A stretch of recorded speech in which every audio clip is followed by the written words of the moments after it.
Well, hello everyone. Actually, we'll start our today's event. And before we actually start it, I would like to focus on a few numbers.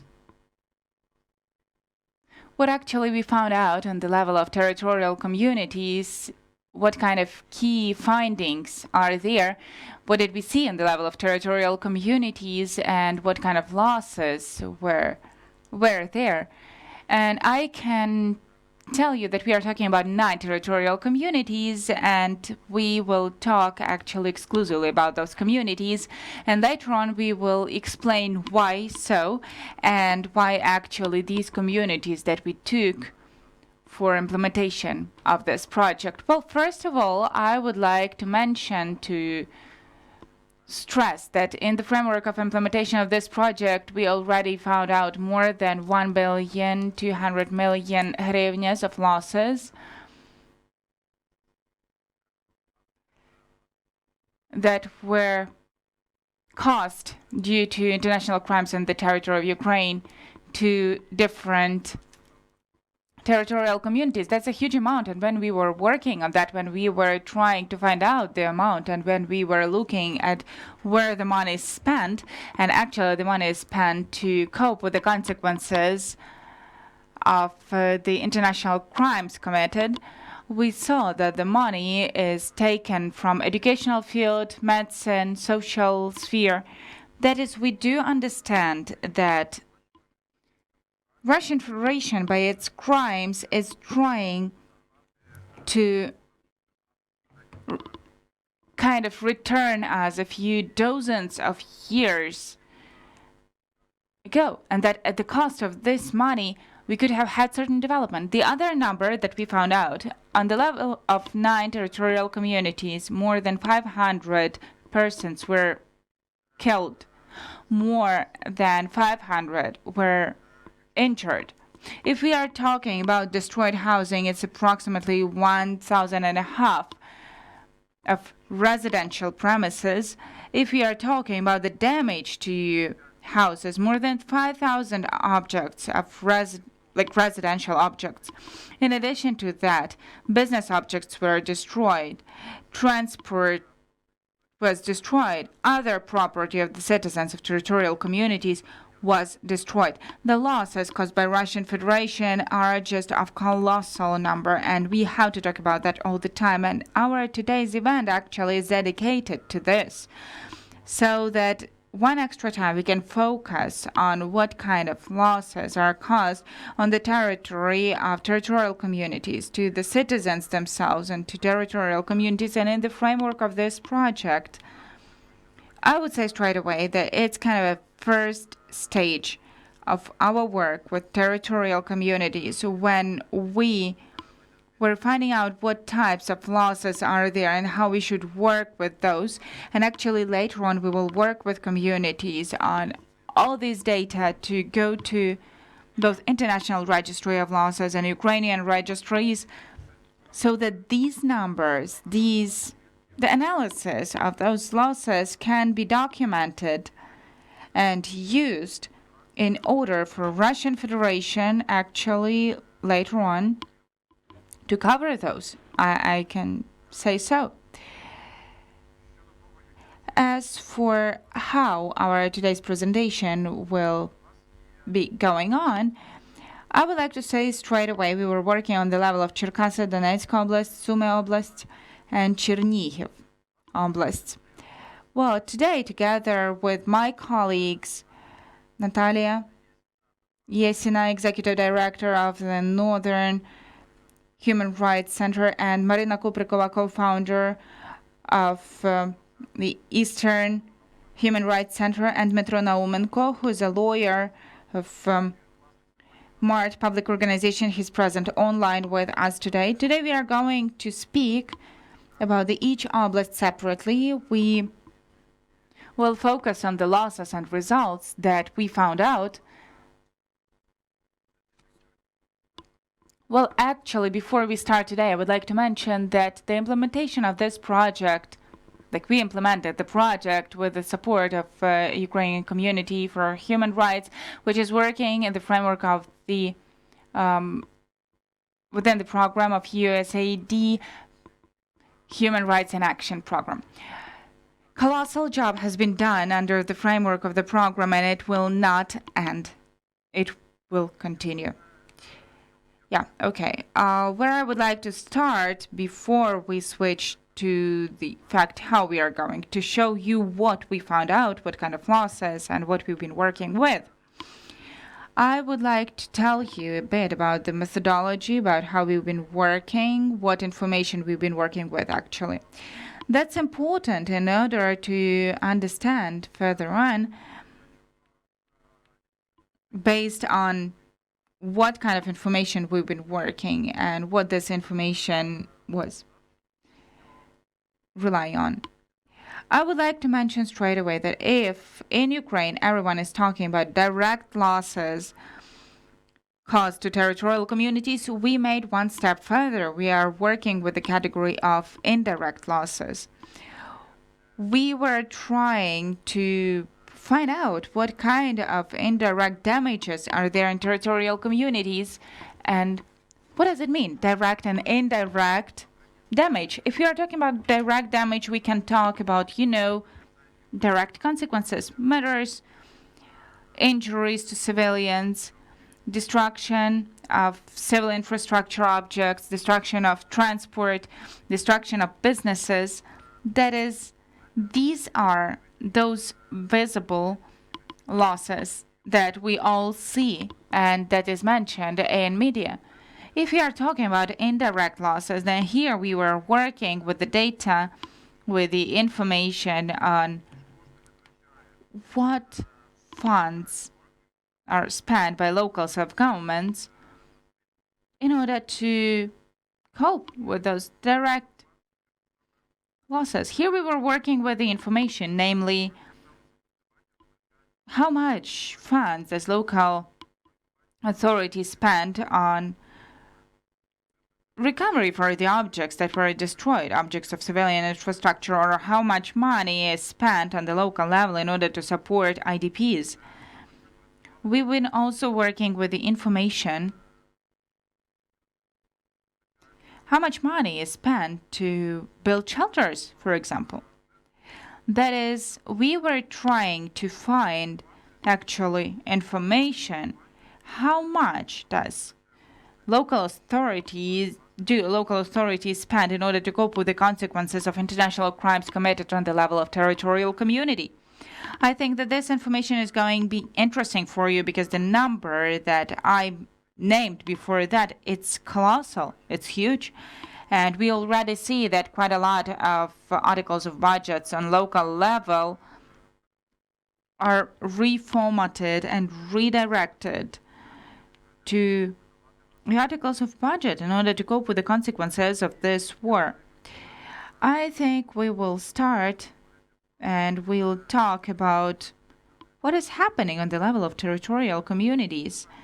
And the first oblast that we want to discuss today, the information that we found out, it's Sumy community. Hi.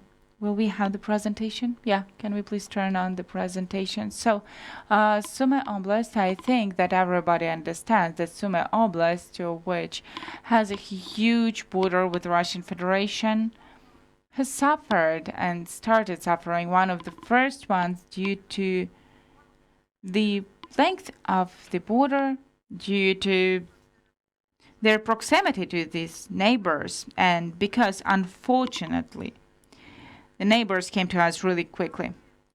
When we were choosing the communities that we are going to analyze in this project and we had to select two, I personally faced the fact that I cannot select the communities that suffered most because they are on the very border and we have nothing to analyze there as for now. There are no educational institutions, no hospitals, no people left. So to choose communities that suffer most, we cannot. And it's unlikely that we will be able to do that in the nearest time. So we decided to analyze how the city of Sumy and Sumy territorial community and Okhtyrka territorial community suffered, that was mentioned in the news. And I think that everybody all over Ukraine heard about that, and we were interested to see how local authorities are working on assessing damages. How are they considering the necessity to systematize this information? Or maybe they analyzed that somehow. I would like also to mention that due to regional peculiarities and this proximity to the border and constant challenges that continue and now are happening all over Ukraine and even more next to the border, it was hard to work with that. Local authorities in the Okhtyrka community and Sumy territorial community are quite closed. They are closed due to different reasons, due to safety issues, due to their unwillingness to cooperate with non-governmental organizations, due to unwillingness to mention the amount of general losses or any analysis concerning what is happening in the community, because there is such an opinion and no one is hiding that the enemy is following us. On any meeting with representatives of civil administration, Sumy administration, we hear that we are followed. We cannot speak out loud about some things. So in our report, sometimes we were just deleting the address of shelters that they are spending money on. For example, when we were analyzing indirect losses, we were deleting the places for like compact residency where IDPs are settling. I won't talk much about numbers now during the presentation. You can see the number of people who died and number of people who were injured in Sumy territorial community. I think it is worth mentioning that we were analyzing the period of 2 years of war since 2022 February till February 2024. 2 years. I'm sorry. And correspondingly, Sumy territorial community, what kind of changes happened? When writing the report in March, the situation became really active because shelling started, especially in the city of Sumy, and all these numbers that you can see on your screen, they increased. Even more than just that, the city was included to the list of communities that are in this zone of the hostilities, or where the hostilities are possible. So we can speak about the fact that the work in this direction has to be continued and has to be systematized further on.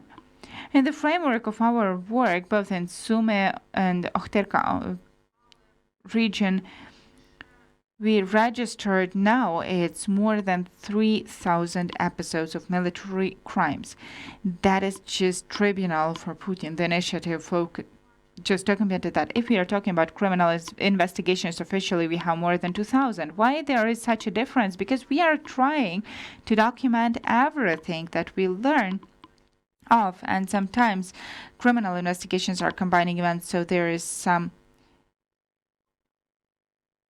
issues with the statistics. So when working, we are checking the information with the Oblast prosecution, with the Security Service of Ukraine, so that we are moving in the same rhythm, in the same tempo, and we have certain comparison of like what we are analyzing in the framework of our initiative, so that nothing falls out of our attention. If we are also talking about Sumy community, then it has become a shelter for internally displaced persons. Nowadays, in Sumy Oblast, we have approximately 9,000 of IDPs, and that is a unique situation actually when more than 70,000, those are internal regional displaced persons. Those are the people who both in Sumy and in Okhtyrka territorial community, they came from the bordering countries. So we see internal migration in the oblast, and the communities have to set up to the number of people who came from rural areas, because Like mostly those are villages that are on the border, and they had to adapt people on the new place to new conditions. And this is bringing the following losses: employment of those people, ensuring them with food, with nutrition, and places for living. The next slide, please. Here we have numbers on Okhtyrka community, and unfortunately in Okhtyrka there were documented the first people who died. The first child who died was also in Sumy community, literally in the first days of the full-scale invasion. The militaries of Russian Federation shot from the system the kindergarten where people were hiding at the moment, and 7-year-old girl died. It was a shock, I guess, all over Ukraine back then, because not many people believe that this can happen in the 21st century. Applying such heavy weapons, they could cause such damage to civilians. Okhtyrka is a unique community because it didn't give up. It got the status of the city hero. It was bombarded literally every day in February and half of March.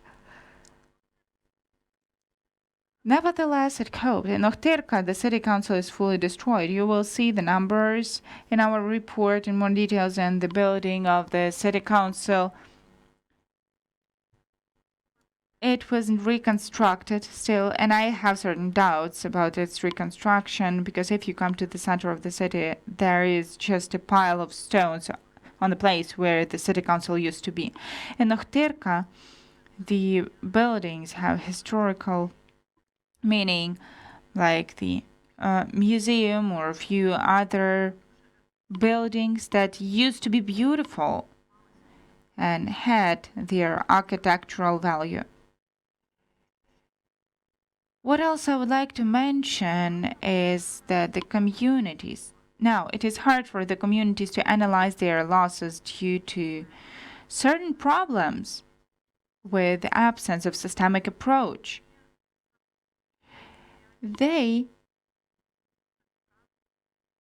will hardly be able to cope with that on their own due to some problems, including absence of methodology for assessing the losses. Communities, in particular local self-governments, they do understand that without the help of the donor, without the help of non-governmental sector, they won't succeed. If we are talking about those support measures, you can also see the numbers of Sumy community and ecological damage and compensation for the ruined housing. Then those are the numbers that we managed to get somehow from local authorities that are present for sure. A lot of numbers. There is a lot of numbers that are not formed that no one has calculated yet. However, this has to happen. And we have big hopes for the fact that this will work properly in the International Registry of Losses, and now we are trying to conduct information campaign with communities, with population about what it is, why do we need that, and how communities, namely local self-governments, can be involved to this work on documenting in International Registry of Losses. State ecological inspection is working pretty good, which each ecological damage, and in Sumy Oblast they used to have a lot of that, because ecological damage is happening not only during direct shellings where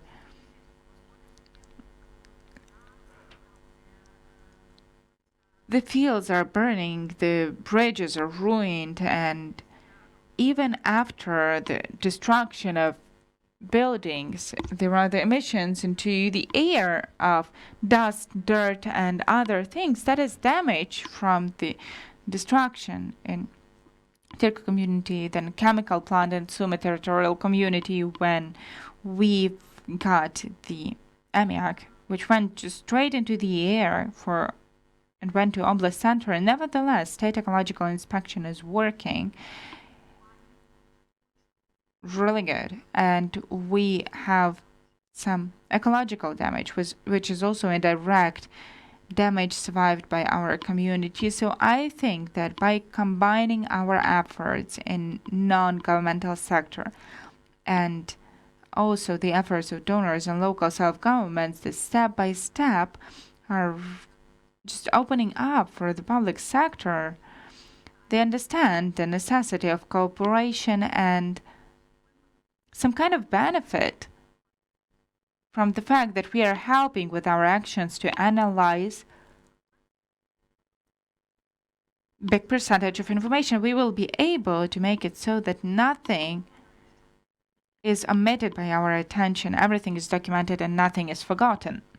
The general amount of losses, I tried, and Okhtyrka community tried to calculate that $43 million. General losses since the beginning of the full-scale invasion, huge amount, but I think that it might be even bigger if still we take into account the fact that it happened in full, and unfortunately now, taking into account the proximity of the border, it might be increased even. Okay, so we are offering such format. We won't implement the session of Q&A after each oblast. I think we can give the floor for questions at the end. So let us switch to Chernihiv Oblast. The situation there is also pretty interesting. It's unique because we were analyzing the communities that are close to the border and what actually is happening there and what kind of losses are there. I am asking Dmytro Naumenko to join us for this discussion. He's online with us today. Do we have him? Yeah, hi. Can you hear me? Sure. Yeah, if you allow me, I would like to continue our presentation. And the questions that we were monitoring and the information that we've got in Chernihiv Oblast, we modernized the condition of the losses caused as a result of armed aggression of Russian Federation on territory of Semenivska communities. And maybe I would like to mention a few words from the context of the events that were happening there, because it's also very important to understand how the events were happening, because each of the regions and each of the territorial communities that we had in this project, they were unique and they are unique. Therefore, the situation with the losses caused and with the opportunities that arise for the communities and challenges for repaying the damages, they are very different. In Chernihiv Oblast, namely these two communities located directly on the border with the Russian Federation, for them, the large-scale invasion has started on the 24th of February 2022, and through these communities, the huge number of columns of military technique of Russian Federation, they have gone through these communities, and as a matter of fact, for some time they were occupied. It's approximately 1 month, February, March, and beginning of April, after the armed forces succeeded finally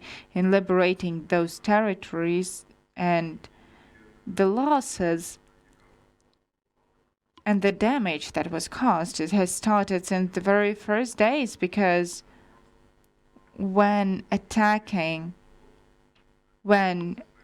the foreign columns and techniques were attacked, there were shellings of the settlements, there were murders, physical damage, they were stealing some things, they destroyed civilian infrastructure and transport means. Some communities, for example, Semenivska community, and the technique started going to their place from since the very beginning. In the first months of full-scale invasion, maybe the losses were not that big, but we're also noticing that in our report in our report on these communities. Like, you can see the information later on. And the most characteristic one, and like the most large-scale damage that was caused, again, just like Ms. Natalia mentioned, that in the reports we have the information for 2 years. However, also in Chernihiv Oblast, the situation this year, 2024, it becomes really acute, and the huge number of the military crimes that are committed right now, unfortunately, were not included to these reports. However, we also have to understand that the losses now are much bigger. What is also characteristic for territorial communities of our list, that is during occupation, when being in the captivity, there were shellings of certain settlements. And due to this fact, there were damages caused to both private real estate and administrative buildings. That is the premise of Starostat, and also certain points, and also these are different bridges that were exploded when Russian troops were leaving. So that caused huge damage to infrastructure, and now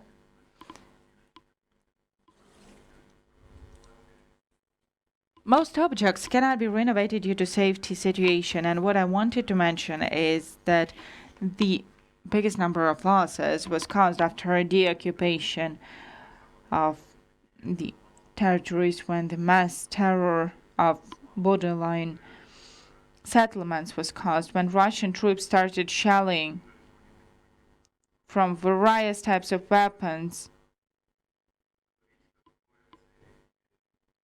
That was like artillery, that was usage of bombarding, like aircraft bombs,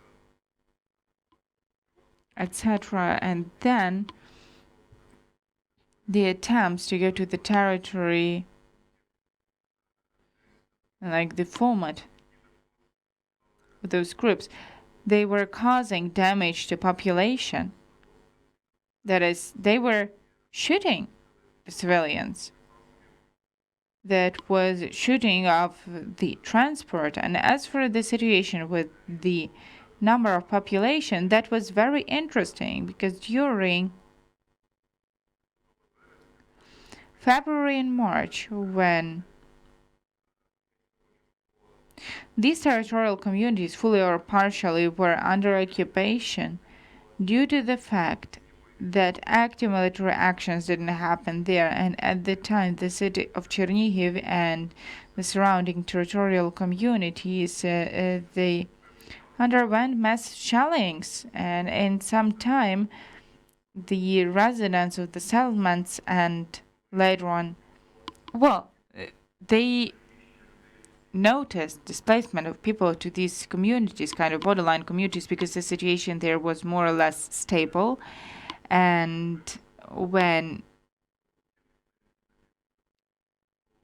certain savings in terms of food products and people who succeeded in living towards Snovska, Semenivska territorial communities, they were going there to their relatives, friends, loved ones, and at the time it was more or less safe there.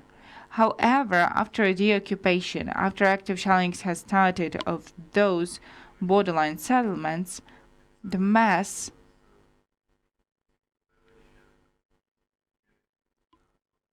people started moving from villages that are in the zone of hostilities, and that is like Prидnestrovsk community. They are really close to the border. Therefore, if we are talking about Semenivska territorial community, then before the full-scale invasion, 15,000 people lived there in the territorial community, and now it is 1/3 of citizens who left abroad. 1/3 left. It's clear that these are unclear data, but as of the 1st of January 2024, they had 3,746 people. And how did we figure out about the numbers? These numbers are taken from when humanitarian aid was provided, and we were providing the kits, so we could figure out the real picture regarding the amount of the population who now stay in the territorial community. And we realized that this number is changing all the time, and this is related to the fact that the safety situation is changing, and the shellings, like after each massive shelling, the situation is unstable, especially Semenivska or Snovska. These cities, they were shelled as well, and there were large-scale damages because a lot of residential houses suffered. Population, after such shellings, we always observe the activization of displacement within the community. People are leaving as far from the border as possible, or to the oblast center, or inside of Ukraine. However,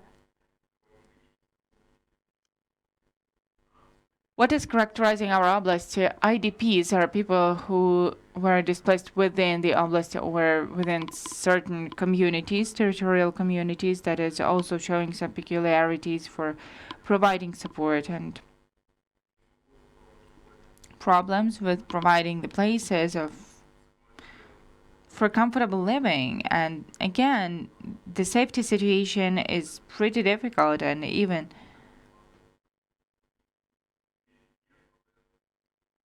the system for informing, like, yes, we do know that such exists, but we know that if we don't have artillery or air defense, then the alert will not save you. And these communities are constantly under the threat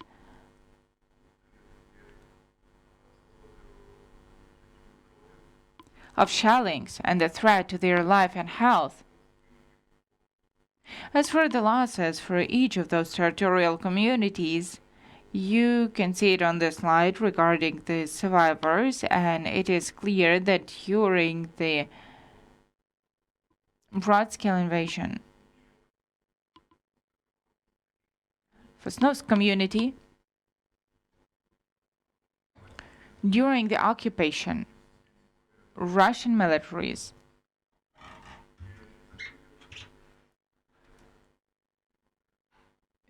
when they were shelling the settlements, a lot of facts, especially the facts that were mentioned regarding deprivation of freedom. Alexander Medvedev, for example, Snovsk city had.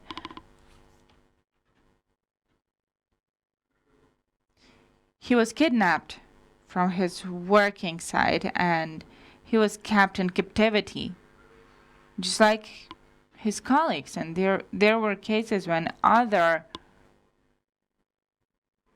local heads, they were in the captivity, they were tortured, they were beaten up, and the same happened during the shellings, because civilians, there were victims among civilians. As for the damaged housing in Snovska community, namely more than 100 houses were destroyed. However, there's a characteristic peculiarity, because when we were collecting information, and communicating with different territorial communities, and we were collecting information from the Oblast military administration, when we saw that the number is really different from, really different with the numbers that are submitted to the authorities, we realized that the statistics is different, because in Snovsk community there were 145 houses damaged in 2024, and the military administration gave us information about 45 of damaged houses, and it turned out that such a difference exists because not all the premises have all the documents necessary, and the information is submitted differently because as soon as they had some damages in military administration, then they are supported by the applications for returning the finances. And that is also a peculiarity of our communities, that for a big range of damaged property and for private houses, they do not form the right for ownership, and that makes it harder to assess the losses because not all the buildings submitted such applications. And they cannot do that because they don't have the ownership rights. And there are certain difficulties in observing and writing relevant acts on damaged or destroyed property.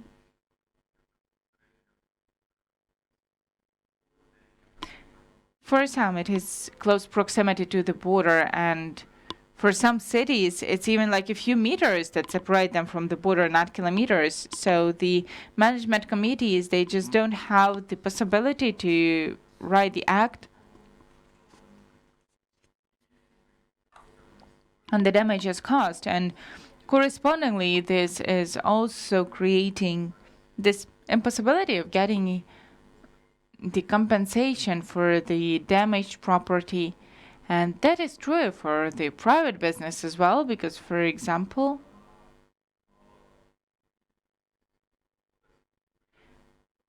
some of the communities, they used to have a lot of agricultural enterprises. And nowadays, most of them are ruined fully, maybe. And there's even no question about that. And some farm enterprises, they somehow manage to recover their work, but those who are close to the border, well, it is clear that using agricultural lands is impossible due to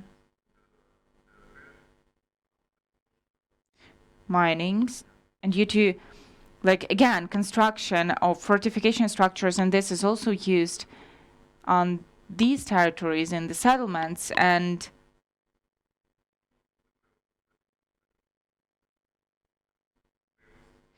what is necessary for further entrepreneurship or business, again, to calculate the damage caused in the communities.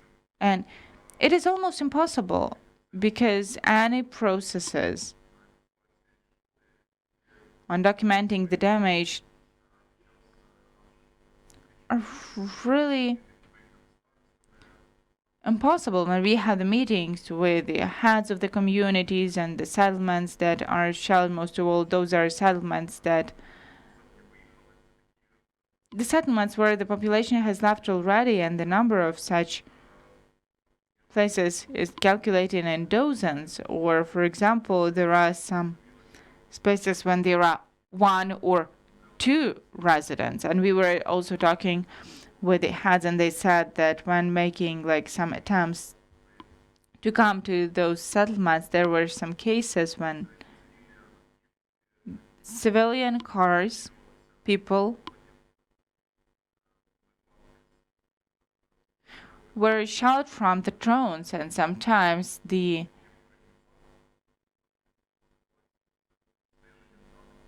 things were brought by the drones, and this makes it really complicated to assess the damage, etc. I would like to give the floor to representatives of those territorial communities so that they can share also the problematic issues that they face nowadays in their communities regarding documentation of the losses and in general the issue of recovery, whether it's possible nowadays even. And a few words about the urgent needs that are there in the communities. I'd like to give the floor to Ms. Tatiana Novik, and she is the director of the Department of Economy and Social Protection, Semenivska City Council. Ms. Tatiana, please, the floor is yours. Can you hear me? Semenivska community, Chernihiv Oblast. Just like Dmitro mentioned, our community, one of the first ones, met the enemies, and one of not many in Oblast who continues to face, who is suffering every day, especially after the occupation of Oblast. We started facing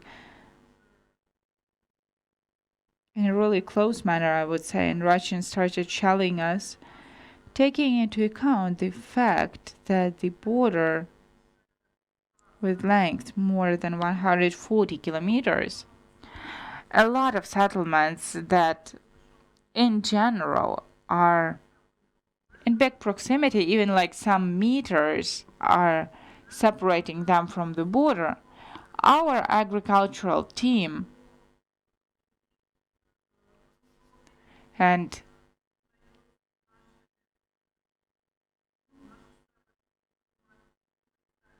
we know that residential sector is being damaged significantly. So significant losses were there to our economy, because taking into account the fact that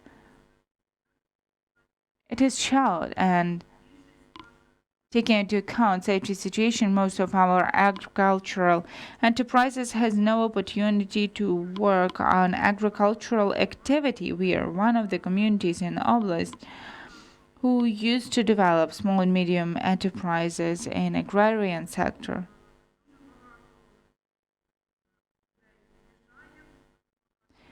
So a lot of people are leaving, a lot of enterprises are being closed, and officially they don't work.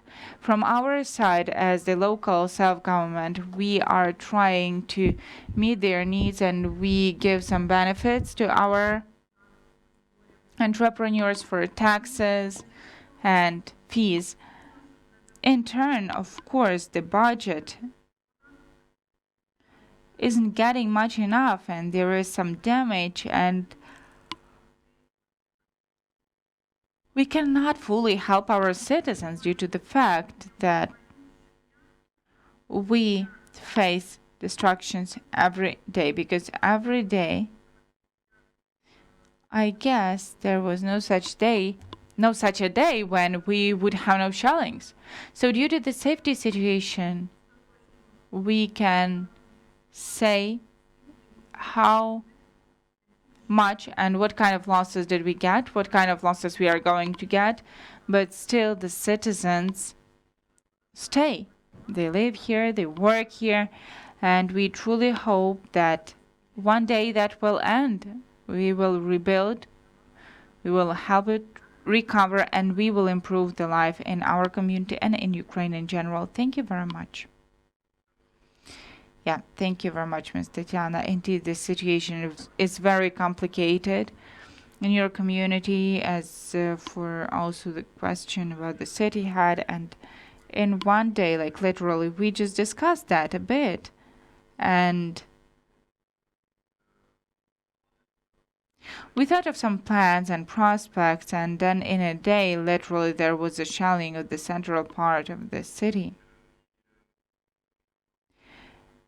And it is clear that the losses are caused all the time, and maybe if stabilization has been there, but when it's a large-scale invasion, those are not just the villages next to the border, but the city is suffering from such mass shellings, and great losses are being caused. Even like the city council, it suffered. Half of the building now is gone. And even the structural subdivisions, like where to place and work in the proper mode, it is hard to talk about that. So that's a huge number of challenges that are there for our frontline communities. And we know that they are bordering with Russian Federation, Belarus, but the communities that are in close proximity with the Russian Federation are suffering most. I would like to invite to the floor Victoria Hlachenko, who is representing Snovska City Council, that is the chief senior specialist of municipal department. If you have the possibility to get involved, if you have some problems, because we have problems with electricity just like all over Ukraine and with the connection. However, if Victoria succeeds to join,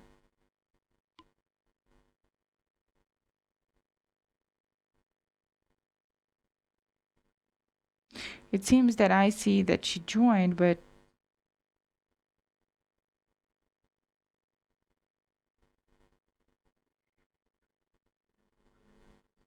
maybe there are some problems with the connection. Okay, as far as I understand, yeah, there are problems with that. So if she will be involved at the end, we will have the opportunity to give her the floor if she would like to, and to ask the question. If about Chernihiv Oblast, that's it, then I guess we can move to our next block, right? So please turn on the presentation. And the next oblast we are going to talk about is Cherkasy Oblast. Well, actually, about Cherkasy Oblast, I will tell. And I guess I didn't present myself. My name is Taras Shcherbatyuk. I am head of the NGO Cherkasy Center for Human Rights, and I'm the head of the project, actually. So we will talk about Cherkasy Oblast. We do understand the Cherkasy Oblast is not in such a difficulty as other oblasts that we've been working with. We do understand that in Cherkasy Oblast there is smaller number of military crimes, less destructions, less dead people. However, at the same time, quite often rockets and drones are coming to us, and we have some destruction. We have dead people. We have losses, direct and indirect. And actually, quite briefly, I wanted to say, how does Cherkasy live? What is happening? And what did we notice? If we are talking about Cherkasy Oblast, we are going to talk about three communities: Cherkasy, Uman, and Smila. And we took three communities, and we can talk about the number of destructions caused by international crimes. We can say that these three communities are suffering most in our oblast regularly. There are hits. Okay, and if we are talking about the number than 2 or 3 hits per year, and if these are hits, those are destructions over a large scale and wounding to those people. We will start with Cherkasy community. If we start with that, we can speak of one well-known episode when there was the rocket hit in the center of the city and quite large-scale destruction happened for the hotel, and the premises where the undertakings were, and partially also the windows were broken, especially in the residential houses that were nearby. At the same time, I would like to mention that as a consequence of that one and only hit, fortunately, there was a lot of losses. Here we are talking, you can see more than 200 apartments. So we are talking about 65 non-residential premises and constructions. If we are talking about Cherkasy, we can talk actually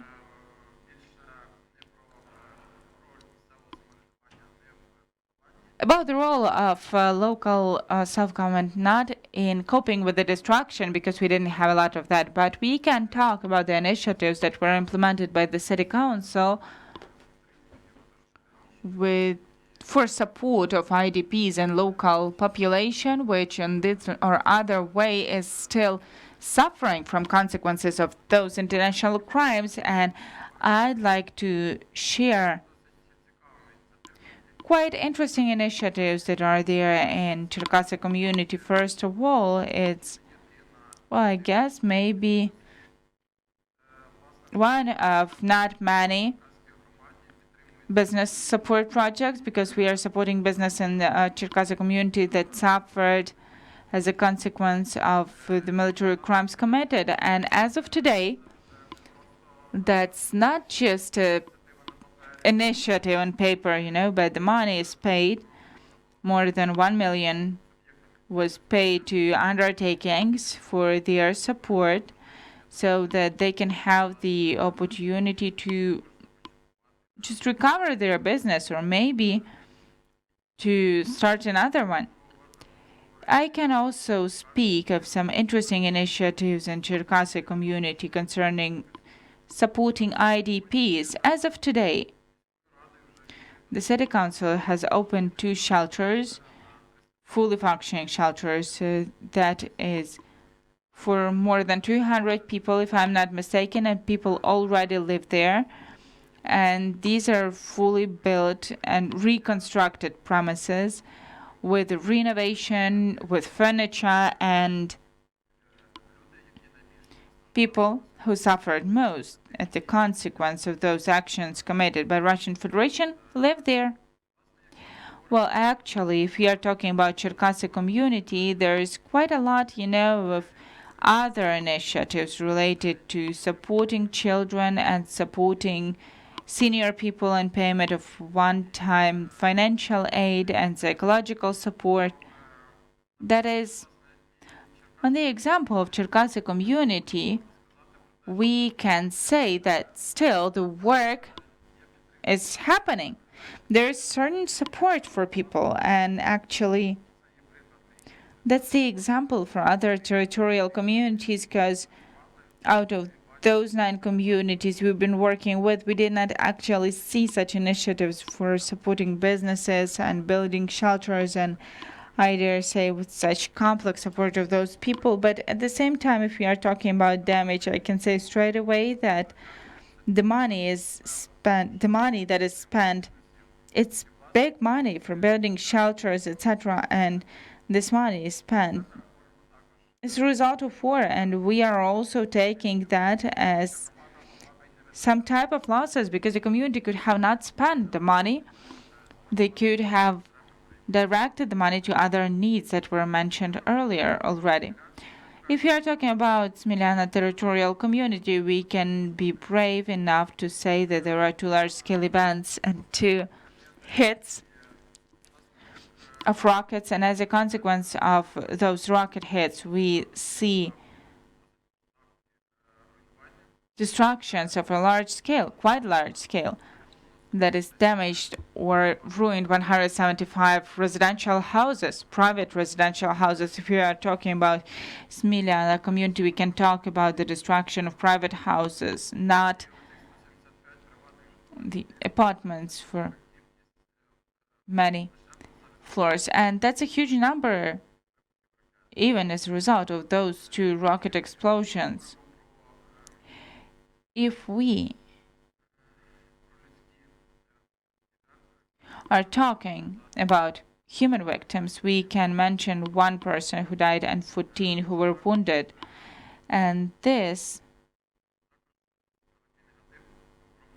is also a big negative in the community, because, well, actually in the community, I dare say in Cherkasy and Smilana, there are no big critical objects, military objects, and those hits of rockets, everybody considered them illogical, and they couldn't understand why did it happen so actually.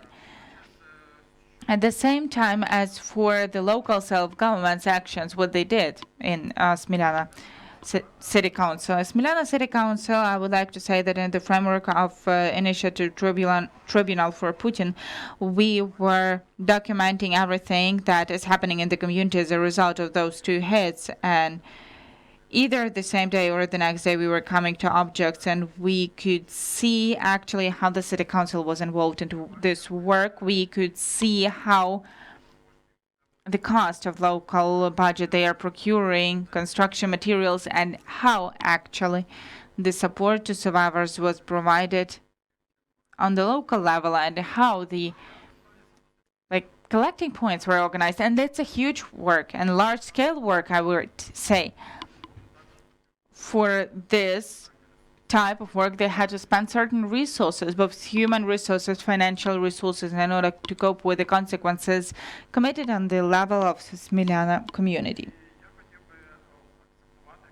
And I'd like to focus, if we are talking about the Smila community, I would like to focus on one very positive example. As a result of the hit of a rocket that was on the 29th of December 2023, fully destroyed 8 private houses. Well, and actually the city council didn't wait for the fact, with the help of international donors and from state budget, and also via Відновлення e-recovery program, at the cost of local budget and money from other territorial communities that are also partners of that community, they paid 2 million hryvnias to people who actually have lost their housing. That is one of the positive examples, which is also showing us that local self-government has the possibility as of today to react immediately to the needs that are there and that are coming up for people who are suffering as a consequence of those crimes. The next community I'd like to talk about today is Uman community. If we are talking about Uman territorial community, all we remember the 24th of February 2022, and we all remember through which communities people were leaving their homes. And if we are talking about the transitioning of population from east, north, people, we can say that Uman community has accepted the biggest number of people, more than 100,000 people who came to our territorial community. We do understand what kind of responsibility and what niche is there on the, so to say, what kind of colossal resources and financial resources were spent for helping those people. We know how from local budget the money was spent for procuring food products, for the residency, for shelters. We know how some premises were reconstructed so that they can just provide some housing for people in their community. What I'm talking about, the same losses. Local council, in spite of the fact that their budget was really limited, from time to time, sometimes they have lacked for their own needs. They redirected their own money for helping those people. And we can see that such communities that are involved into work, they see that when kind of trying to shorten their expenditures in the budget for some purposes, they are helping civilians who suffered from crimes committed by Russian Federation. And those communities, they have quite big needs. If we are talking about the Uman territorial community, another peculiarity of it is that in Cherkasy Oblast it is the community that suffered most. Quite a high number of episodes was registered by us. If we are talking about losses, about the consequences of those crimes, I can say that in Uman territorial community, probably business is suffering most of all, with many objects of entrepreneurship activity. There were hits, and a lot of premises were ruined and destroyed. Well, and actually this caused the fact that the business stopped working, or stopped working partially. And we all do understand that if local business stops functioning, then certain number of local taxes is lost. And the taxes go to the same territorial community. And again, territorial community is not getting the return on their money. And that is causing quite a huge problem in the future. If we are talking about human victims, then also Uman territorial community is the community where there is the biggest number of victims among civilians.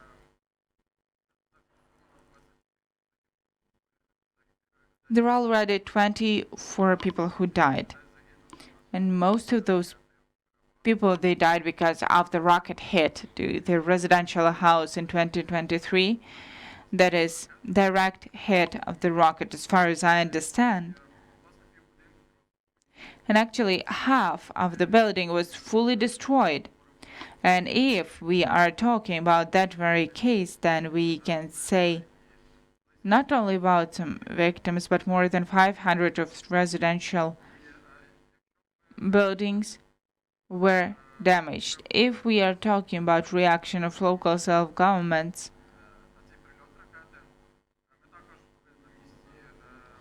we were at the place where this rocket fell.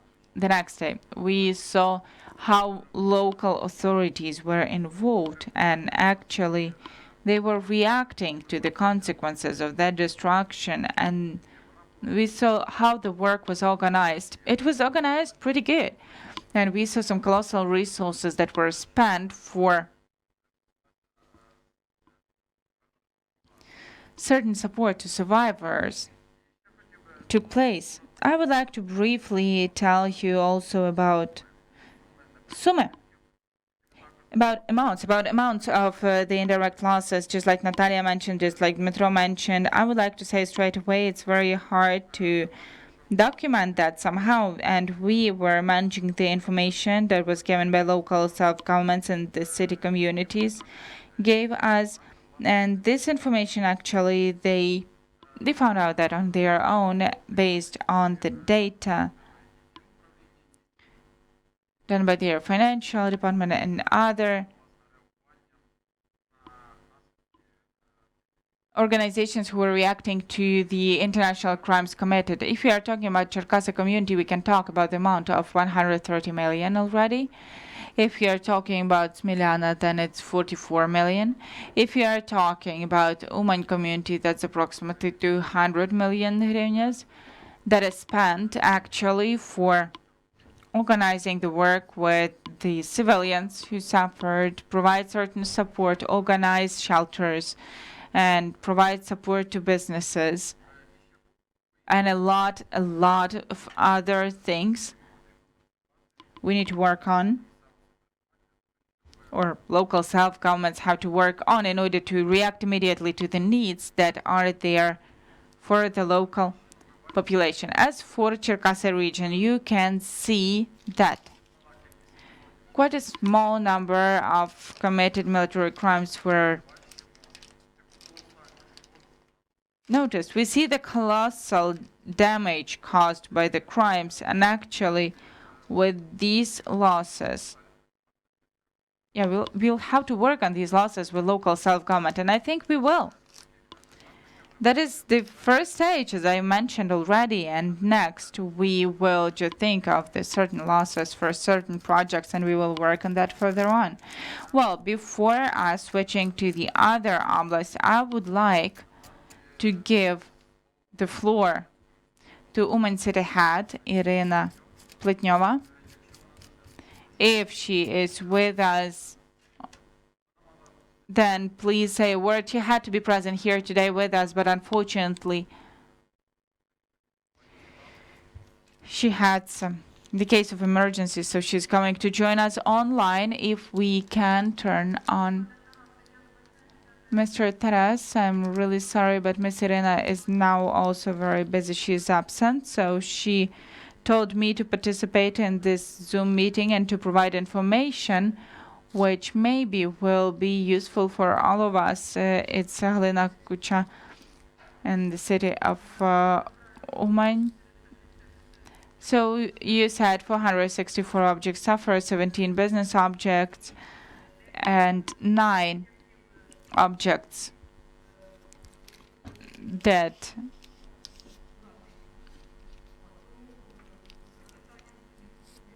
damage our business. So the thing is to provide support. In addition to that, we are working on recovery and reconstruction of the house that suffered from the rocket hit. We had 5 of those, and people,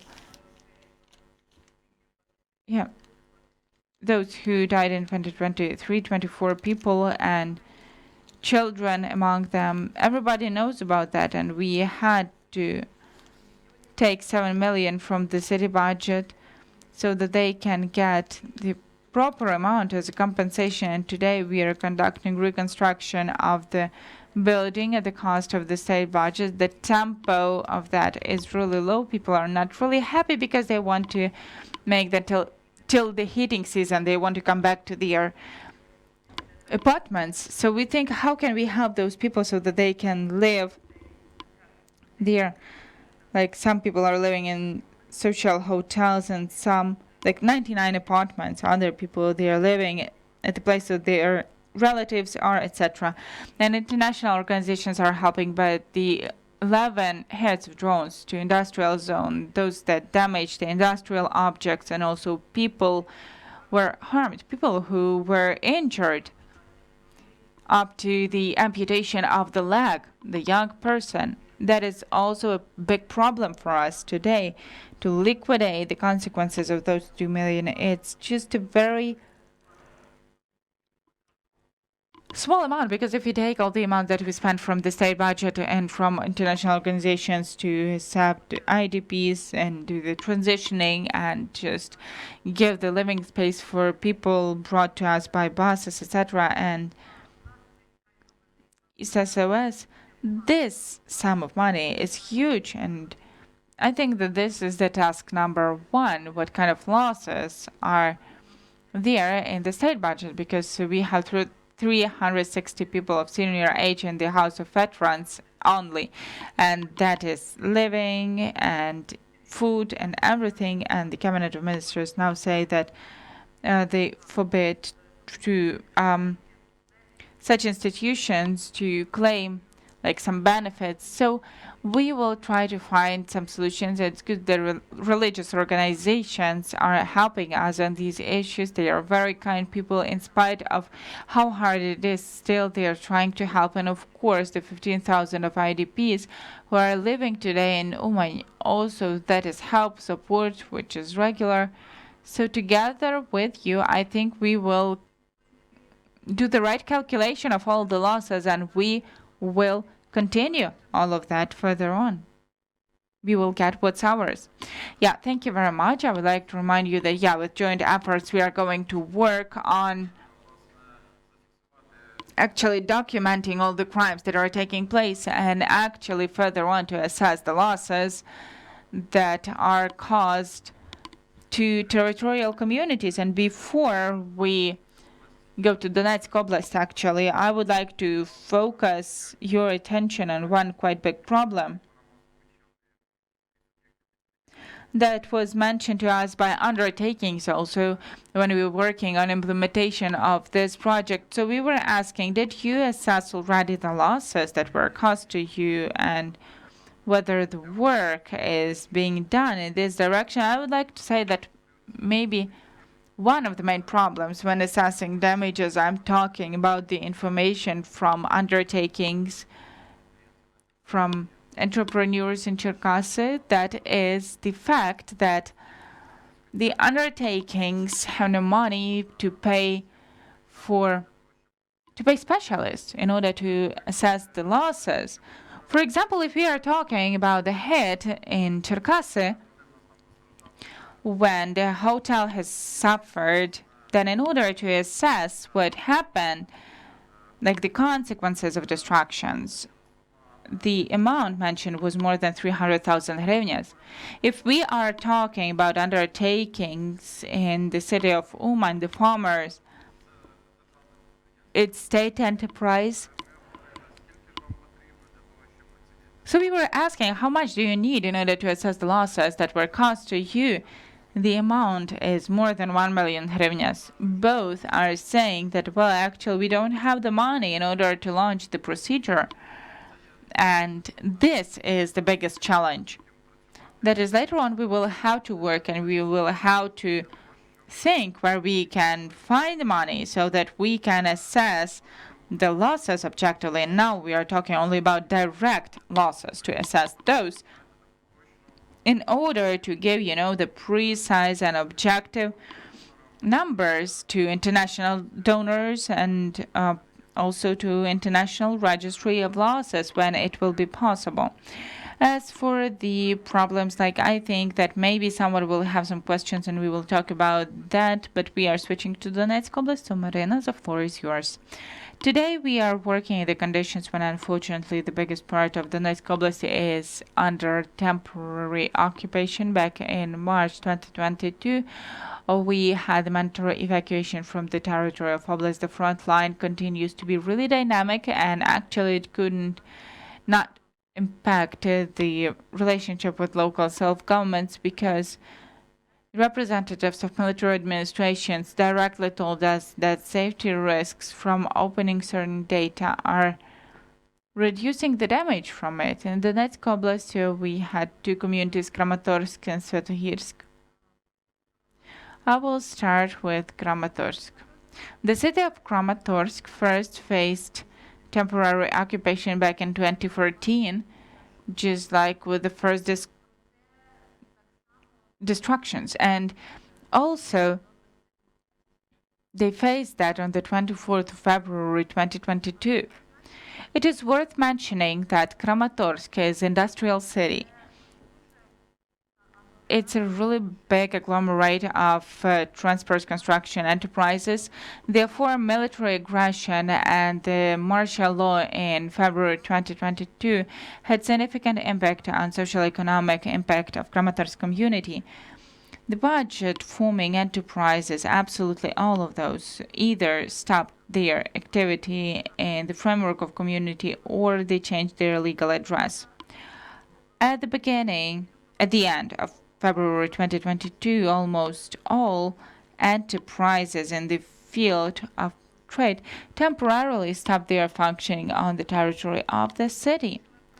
The biggest problems that the communities are facing as of today, that is damaged infrastructure, then lack of personnel even in local self-governments involving investments, because unfortunately no one wants to give money to the city which is in the zone for military actions, that is working on logistics, looking for new sales markets and new suppliers. At the same time, it is worth mentioning that even under the conditions of war, work of all institutions on the territory of community did not stop. Hospitals, state emergency service, police were working, and all the enterprises were working. If we are talking about the work of local self-governments in the conditions of martial law and actually reacting to challenges caused by war, then it is worth mentioning such a positive job as making a range of decisions on helping the civilians who suffered as a result of armed aggression. In particular, that is providing single-time material support to those who are wounded. The size of such support is from also in the same size we provide financial aid if the military servant died or civilians on the territory of community up to 5,000 hryvnias. If financial aid is given to persons whose apartments or residential places were damaged. It seems that the size of this support is not that big, but as for me, it speaks of the systemic work of local self-government in direction of supporting civil population. I would like to say that such support is given to local citizens and to IDPs who are on the territory of the community, and as of today, Kramatorsk community has more than 52,000 of those. And that is at the time when the community is closer and closer to the front line. Support of IDPs and within the community is provided in the framework of social support program and support for internally displaced persons. In the community, they regularly provide humanitarian psychological support for IDPs On the website of Kramatorsk City Council, there's a separate chapter developed for humanitarian support and evacuation of the population. Big attention in the community is paid to construction and renovation of shelters because every day, unfortunately, functioning of shelters remains the main problem. If we are switching to statistical data, then as for 24th of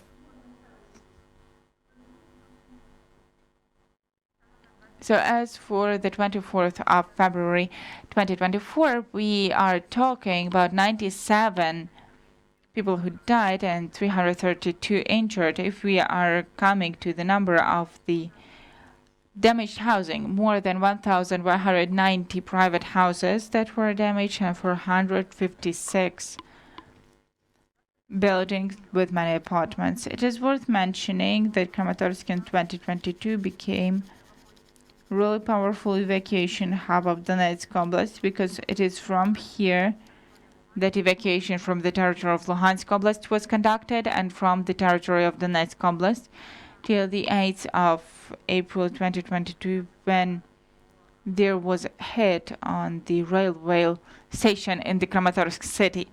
Well, actually, statistically, with statistic data, you can learn more about the statistic data on the presentation in I guess I will just go to Sviatohirsk community. Sviatohirsk, it's a touristic center of Donetsk Oblast. However, since the beginning of June 2022 to September 2022, this city was occupied by the militaries of Russian Federation. During the time of the occupation, the troops have actually destroyed the whole city. In the community, more than 80% of residential and other premises are ruined. Even after the occupation in the city, still for a long time, they had no gas supply and electricity supply.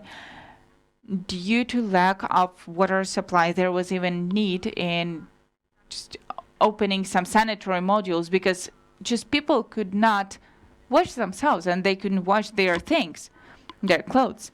In spite of these problems, the city is coming back to life step by step. Today they have mobile connection there, the bank is working, shops. The community, we managed to return 22 entrepreneurs came back to the community who opened different shops and hairdressers, and even one of the hotels started working on the territory of this community. I would like to mention the support of the civilians whose property was damaged or destroyed is done in the framework of support of the initiative aiming at receiving module houses.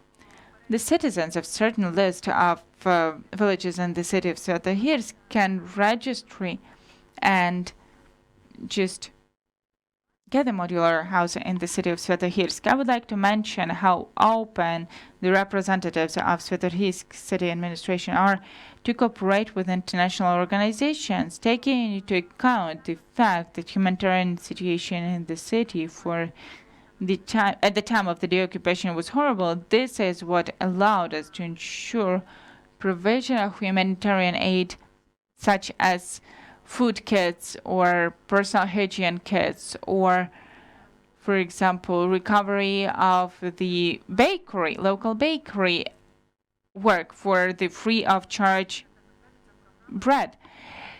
We developed the system of protection and social support for internally displaced persons from Sviatohirsk community. As of today, in the community, there is a bit more than 400 persons. However, they are also insured by humanitarian aid and all the necessary attention. However, it is worth mentioning that Sviatohirsk community has faced such problem as large-scale territories full of mines, and only in the first months of the occupation, the deminers took 2,000 of explosive objects from there. Today we can talk about the fact that there are losses, and as of today it's just impossible to calculate all the losses. Quite significant part of the territory of Sviatohirsk community is taken by National Park St. Mountains or Sviatohorsk, the territory of the park is more than 40,000 hectares. As of today, we can already talk about the fact that 9,000 hectares of that natural park was destroyed. And having started just 300 of hectares out of 40,500, we can talk about losses 13.5 million. And on the territory of Sviatohirsk community, 50 bodies were exhumated. Private houses were and 3 multi-apartment buildings were destroyed. And one of them, we don't know whether it can be reconstructed or not. Damaged more than 100 transport units. Unfortunately, the persons whose transport was damaged, as of today, they are not getting any compensation, both in Sviatohirsk and Kramatorsk communities. Well, actually, as for Sviatohirsk community with statistic data, you can also learn the statistical data from our reports. Yeah, and actually, if we are talking about Donetsk Oblast, you can just read more information about indirect losses. And if we are talking about indirect losses, then you can see that, for example, in Sviatohirsk community, that is already approximately 500 million hryvnias losses that were documented by local self-governments. I would like to stress on the fact that all of you see what kind of work is being done by local self-governments. And I'd like to stress another time their, key roles, quite big responsibility, which is on them today. We can see that they are conducting humanitarian, reacting, and local self-governments are also reacting to consequences of the military crimes committed. That is, if we are talking about local self-government, I would say that as for today, I guess they are playing the key role in these processes. And, well, actually, I guess decentralization became the support to this. We all remember when local self-governments, they gained quite a lot of resources and powers in order to be able to work on the local level. And as for today, in 2022, we can see how these resources that they gain are working already in order to objectively and quickly react to the challenges that are there for the territorial communities in the conditions of armed conflict that is happening nowadays in Ukraine.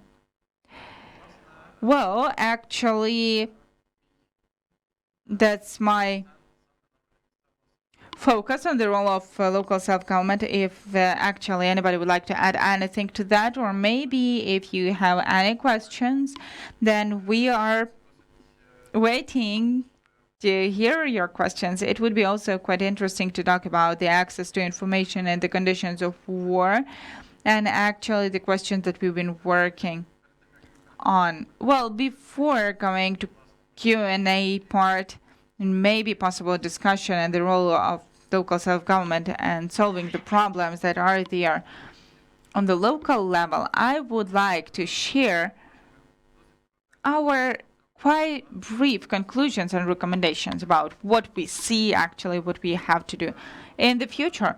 Well, first of all, we do see that future continuation of our job with those 9 communities. We are going to work on each object nowadays. We will look for opportunities, and we already can see as of today that we need to make some kind of interactive map of losses on the level of territorial communities, where the communities have the possibility to show the losses, the expenditures that they are bearing, and actually for these reports to include the numbers that we were presenting, the directions that we were working on. And By the way, we haven't talked about neither like moral damage that civilians have, and we are not talking about the damage to the state, because that is a destruction of state enterprises, and we didn't include that to our report neither. And we are not talking about the benefits that we couldn't gain. Very interesting issue, because when we've been working with the undertakings, we all could see what a colossal, they were telling us what kind of colossal resources they were investing into their business. They wanted to develop themselves, and all of a sudden all of that stopped. And we realized what kind of missed opportunities those were for them, what kind of losses they had, and what kind of incomes they could have got, including at the same time they are paying local taxes. So we do see that the directions that we need to work with, namely in the direction of definition of the damage suffered by the citizens of territorial communities, the damage is quite big. There is a lot of directions, and actually this project, it is, when we were working in Tribunal for Putin initiative, we saw all the losses on the level of territorial communities, and actually our work in the framework of that initiative, when we were working with the survivors, when we saw all of that with our own eyes, we had such an idea that maybe we need to systematize everything step by step and further on to work so that we can take some amount, which, like both territorial communities and citizens of those territorial communities, they can show to Russian Federation so that some kind of compensation of losses can be done. Well, actually, that's all the information that we wanted to share with you. That is what we've done, and all the reports will be presented and published on the webpage of Cherkasy Human Rights Center and the Ukrainian Helsinki Human Rights Organization. And I would like to mention from the very beginning that the reports, not only about the crimes, but also quite big analytical report about the role of local self-governments in humanitarian reacting to the consequence of the military crimes committed. And we've been working also on the issues, what kind of problems are there on the local level and how it should be solved so that this reacting is done in more operative way and in more efficient way. So we will provide all of that, all of this information, and probably let us switch to the questions. Maybe you have some questions. Maybe we will have some discussion regarding how we are going to work further on with the local government and the losses that are being committed on the level of communities.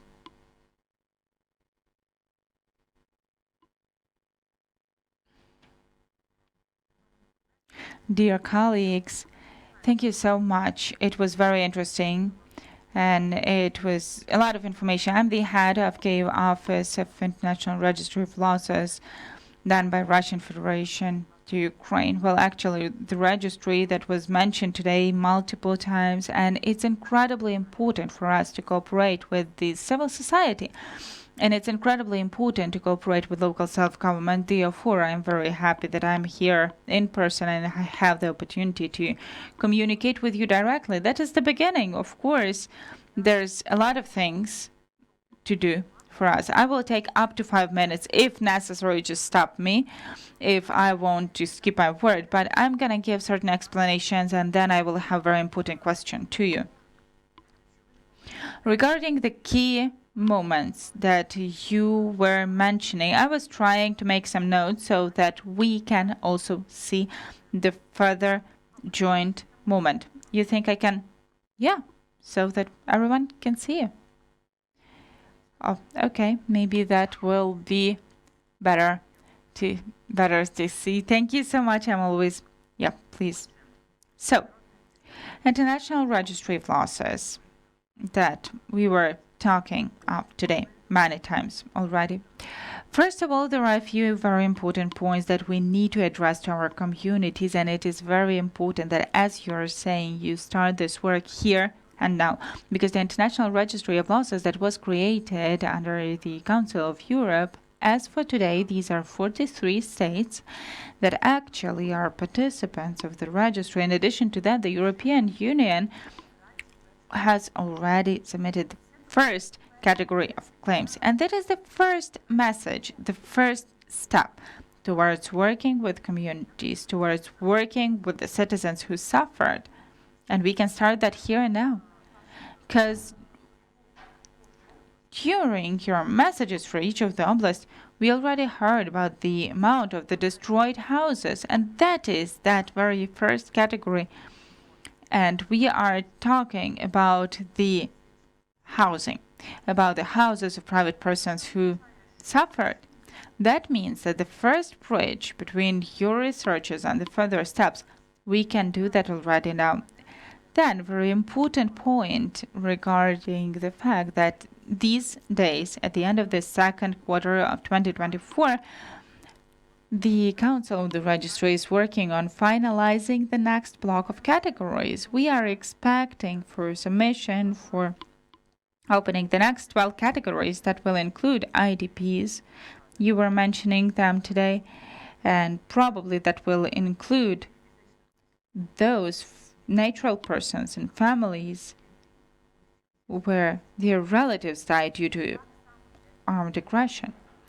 The same about those who are gone missing in special circumstances, and then the whole range of categories related to the damaged housing and non-residential real estate for the communities. That is, it's a huge blast of our joint work. Now the key question about the assessment. It's very important to communicate to communities that the Registry of Losses, the task office, is together with the survivors.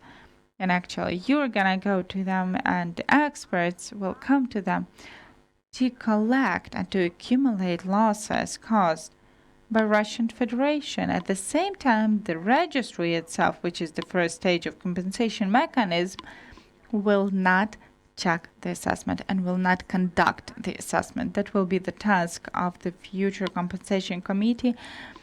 And as of today, the work on it is very active by the registry and the government of Ukraine. And of course, all of us are following actively the dynamics around compensation of Russian assets. I mean, those negotiations and dialogues that are being held. And of course, well, you know, the key and the end step will become the creation of compensation mechanisms, which will become the source for paying compensations. But the whole mechanism will work at the time when, at the very beginning, we will make the right steps. This is about the assessment, which claimants, the claimants and representatives of the community, they have to submit that to those claims about the damage and destroyed property and other immovable property. A few more moments. You raised the issue. That is, these are the categories that are going to be considered in the nearest time, and we have a lot of work waiting for us in the future.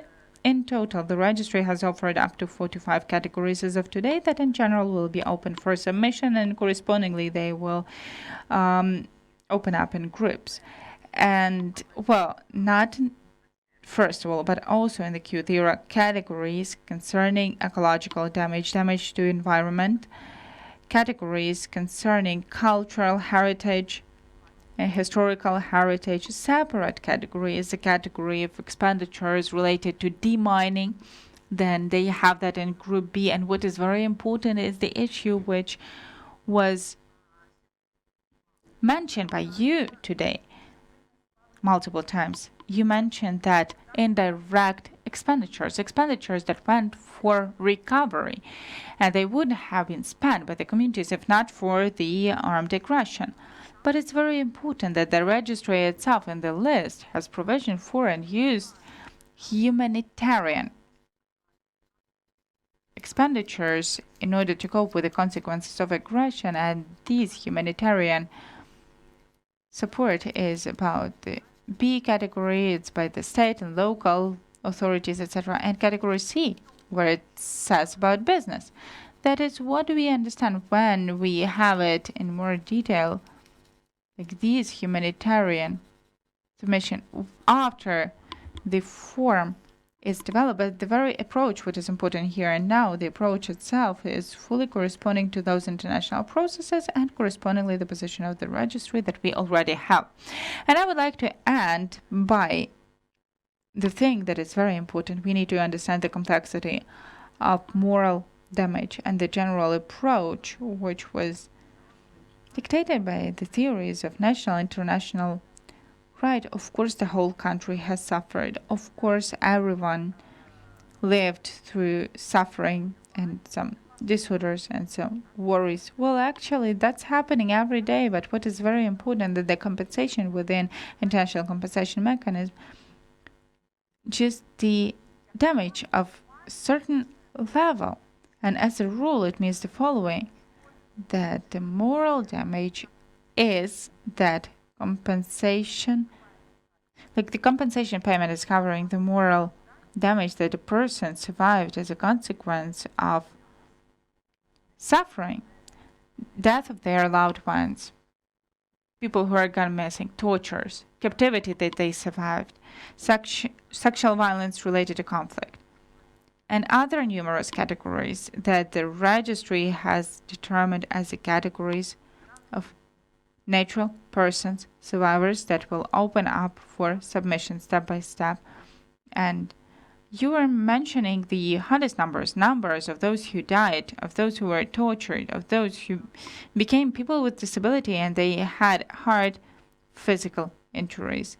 And finally, from my side, you are saying that we need to have the interactive map. It's a very useful offer, and we need to calculate the damage in total, right?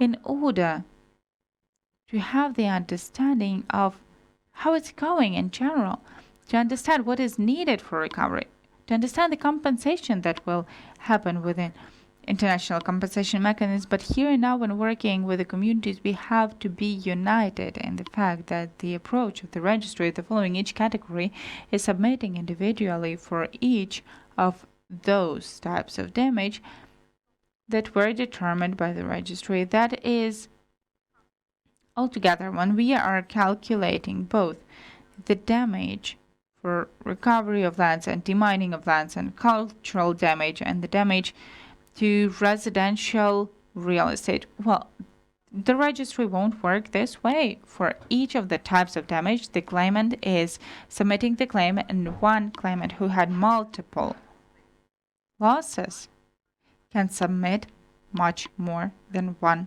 claim. So yes, the communities will need help, and the activities of communities will ensure that the registry will be filled in, and as a consequence, it will help us to make the first step towards justice. I thank you very much for giving me the floor, but my question is the following to you. How do you, what kinds of steps do you foresee, or how do you think you can provide the help to the communities when submitting the claims to the registry, of course, as soon as they will be open, and what kind of difficulties or challenges do you foresee in this that we might face? Thank you very much, and one more time, thank you so much for a very useful report.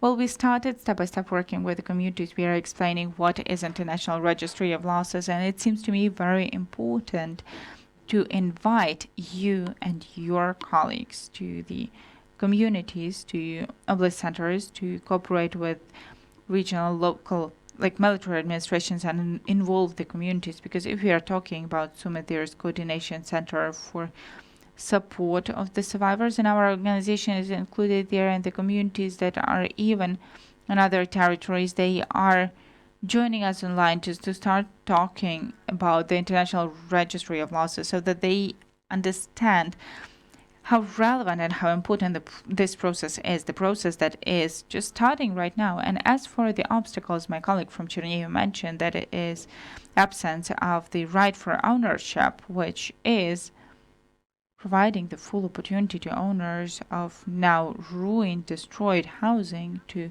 submit their claims. That is the problem of Sumy as well.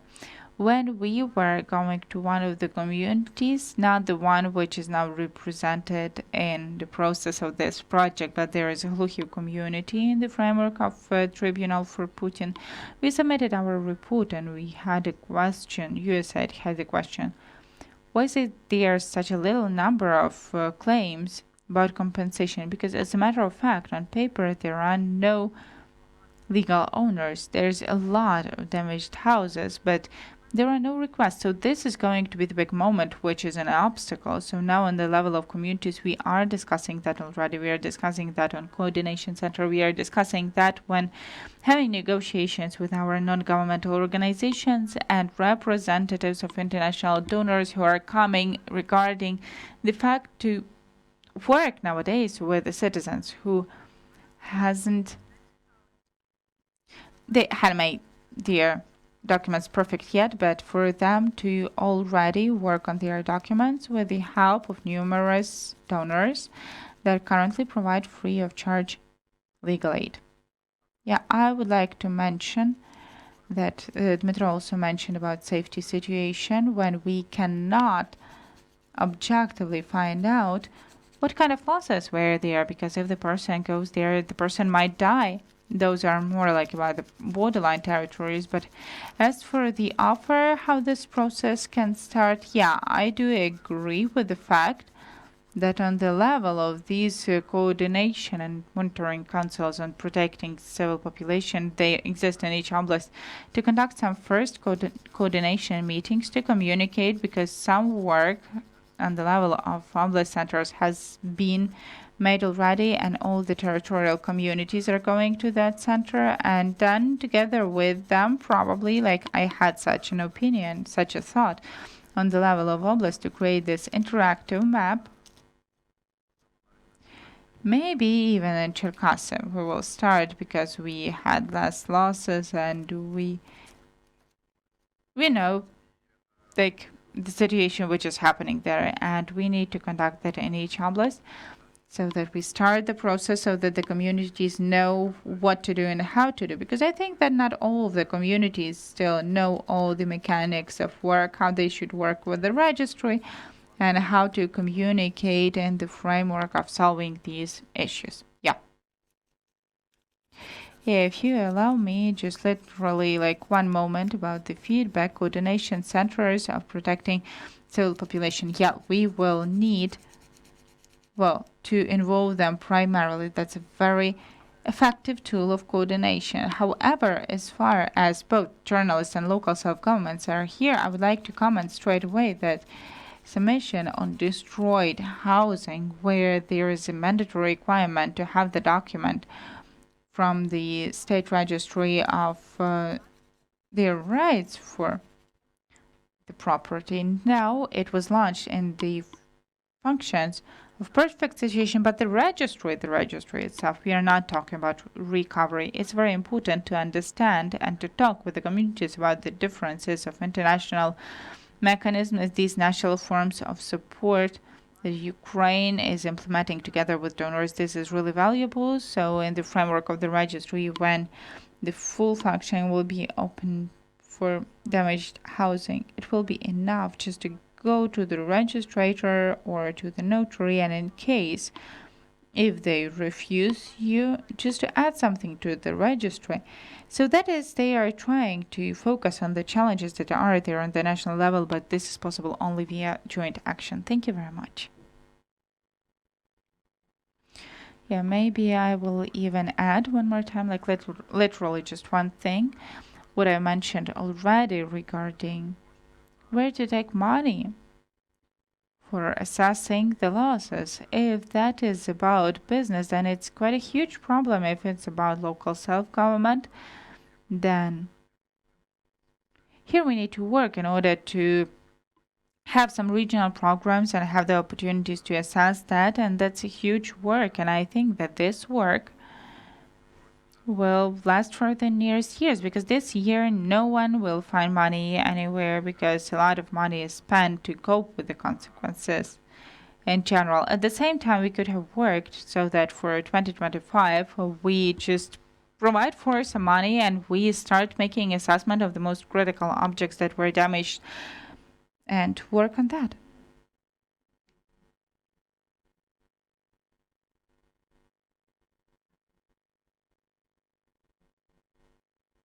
Yeah. Do you have any other questions?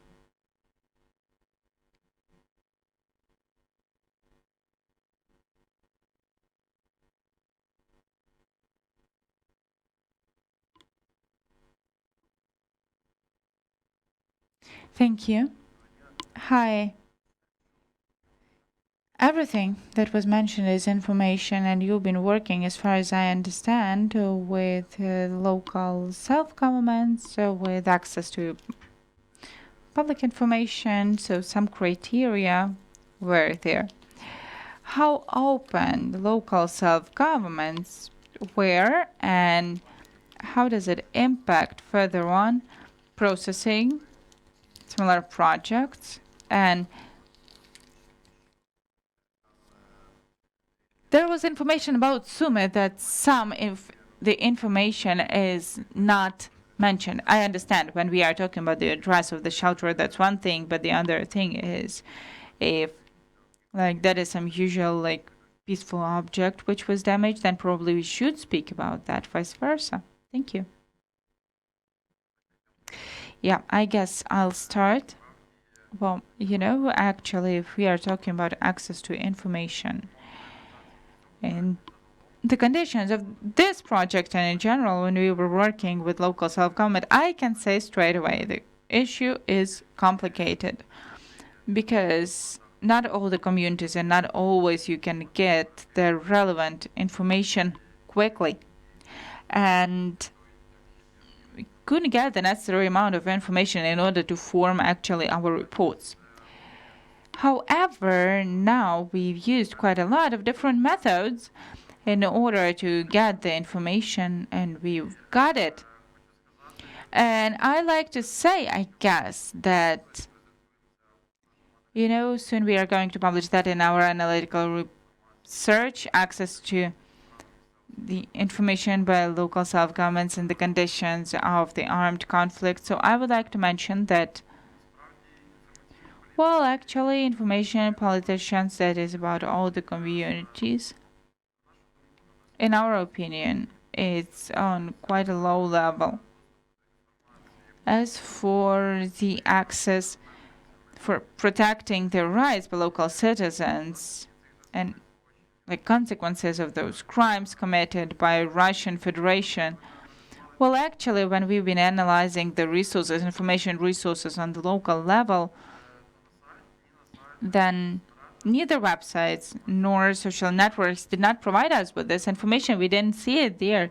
We couldn't see separately created like columns or chapters on the websites where it is clarified to people, for example, how to behave in certain situation.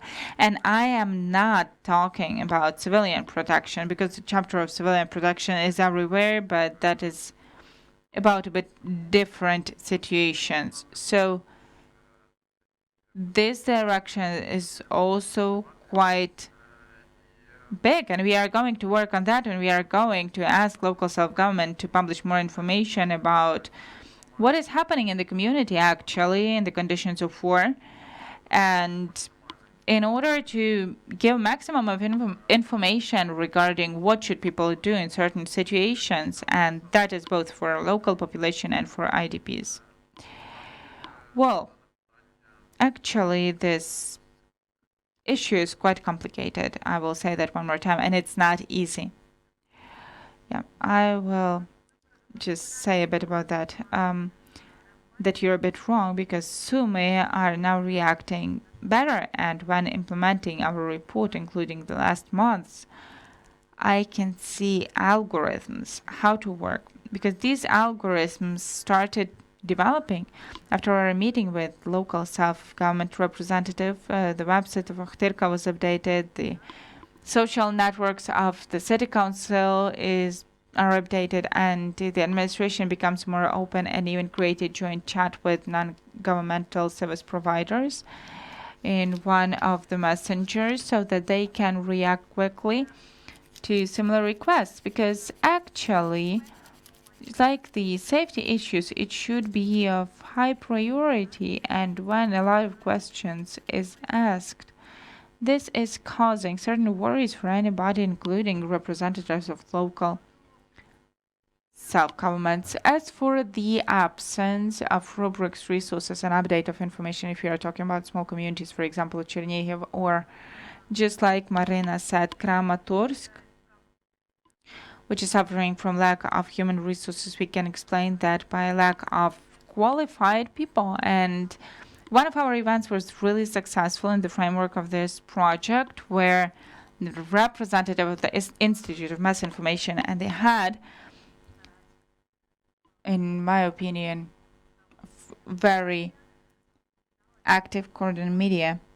She was speaking how to work in communication sense with the war crimes, what we should show, what we shouldn't, what is working, and legislation, what will be appropriate on the photos, and how quickly do we need to communicate with the citizens of our community so that in information vacuum they don't create the information of their own, because based on lack of information, the fakes are born, or other information is disseminated, like the facts from the enemies are disseminated, like false facts, and the population suffering even more. So these are separate projects and separate topics. So I truly hope that they will start functioning this year.